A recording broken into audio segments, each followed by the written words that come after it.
pagod ka na, ang dami nang gumugulo sa isipan mo, ang daming gustong kumawala.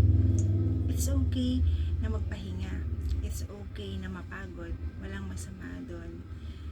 And when time comes na gusto mo na magpahinga, kasi pagod ka na sa kung paanong paulit-ulit, paikot-ikot na lang ang takbo ng buhay mo sa bawat araw na kinakaloob niya.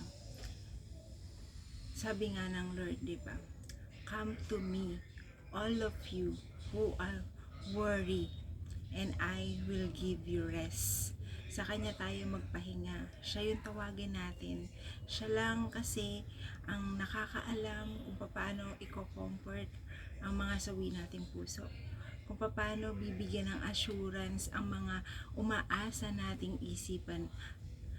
Siya lang ang nakakaalam ng lahat kung papaano at kung kailan ang tamang oras sa bawat plano, sa bawat goals na ninanais nating makamit.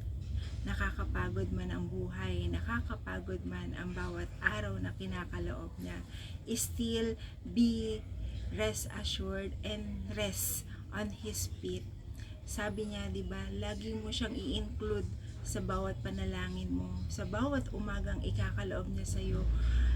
Gawin mo siyang gabay, gawin mo siyang sandalan sa anumang unos, anumang pasakit ng mundo na ibinibigay sa iyo sa bawat oras, sa bawat umaga na ikinakaloob ng poong may kapal. May our good God continue na i-sustain ka, i-nourish ka, and may He always give you the assurance and hope in every day, in everything na kinakailangan mo.